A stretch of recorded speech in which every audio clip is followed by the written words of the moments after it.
एक मुरली में है, साकार व आकार व निराकार को याद नहीं करना है। ठीक है, इसका मतलब निराकार माना ज्योति बिंदु। ज्योति बिंदु अगर शरीर में न आवे तो कोई काम का है? ज्योति बिंदु शिव है या ज्योति बिंदु आत्मा है, अगर शरीर न धारण करे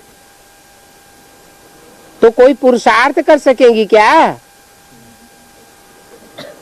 कोई काम संपन्न होगा?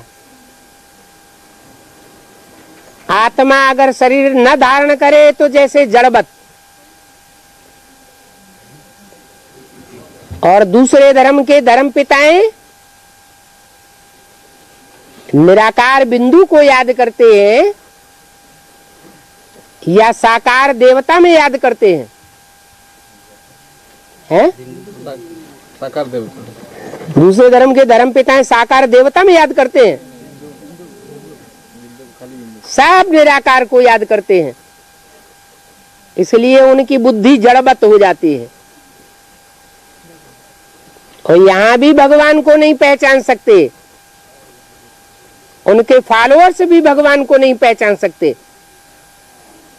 उनके जो आधार मूर्त हैं वो भी भगवान को नहीं पहचान सकते, सात नारायण।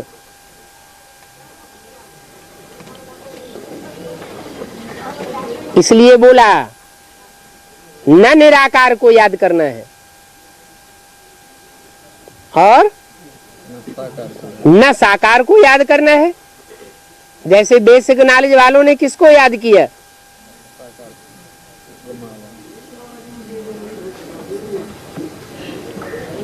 किसको ज्यादा महत्व दिया?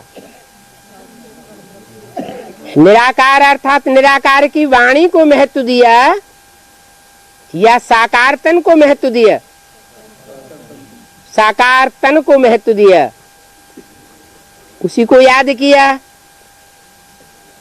तो अंत मते सो गते, सब हार्ट फेल होते चले जा रहे, अकाले मौत होती चली जा रही। तो न साकार को याद करना है न आकारी को याद करना है। आकारी क्या होते हैं? आकारी तो फरिश्ता होते हैं। फर्श की दुनिया वालों से उनका कोई कनेक्शन ही नहीं जुड़ सकता। ताली एक हाथ से बजेगी या दूसरे दोनों हाथों से? दिल को दिल से राहत होती है। हम शिव बाबा को याद करेंगे तो शिव बाबा भी सर्वशूल बच्चों को याद करते हैं। तो दिल को दिल से राहत मिलती है।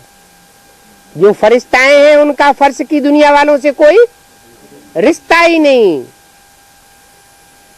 तो उनसे हमको कुछ भी प्राप्ति नहीं होने वाली है। इसलिए गीता में भी लिखा है, जो भूत प्रेतों को याद करने वाले हैं वो भूत प्रेत बनते हैं और भूत प्रेतों से प्राप्ति करते हैं। भूत प्रेतों की क्या प्राप्ति होगी?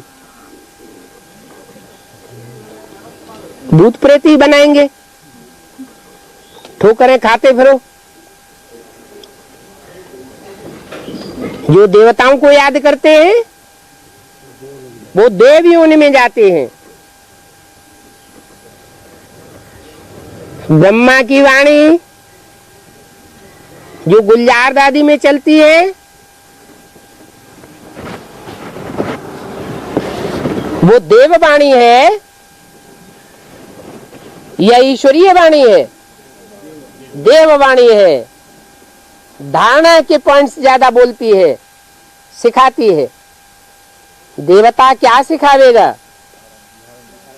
धारणा सिखावेगा, देवताई गुण सिखावेगा, ज्ञान की बात नहीं बतावेगा।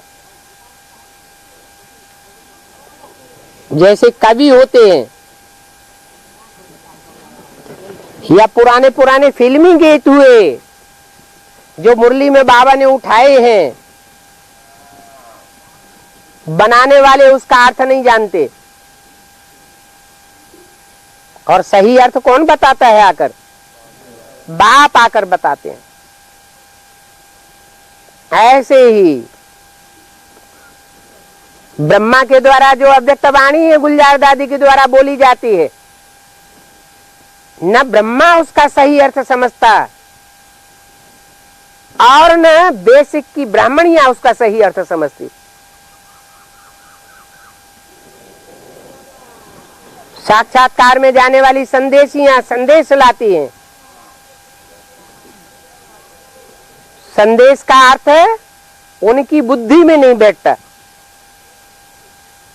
जैसे ब्रह्मा बाबा को साक्षात्कार हुए, साक्षात्कारों का अर्थ उन्होंने नहीं समझा, बाप ने ही आकर के समझाया।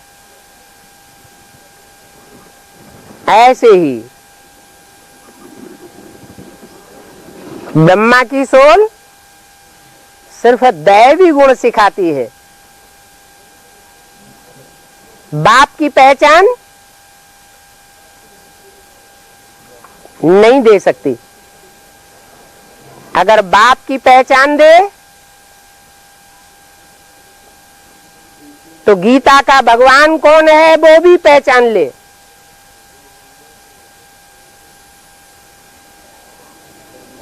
गीता का भगवान कौन, ये कृष्ण की आत्मा अभी भी नहीं समझती। जिस क्षण ये पॉइंट बुद्धि में बैठ जाएगा, उसी क्षण ब्रह्मा सो विष्णु बन जाएगा। इसलिए बोला कि न निराकार को याद करना है, न साकार को याद करना है, और न आकार को याद करना है। किसको याद करना है फिर? साकार में निराकार को याद करना है। और उसी में है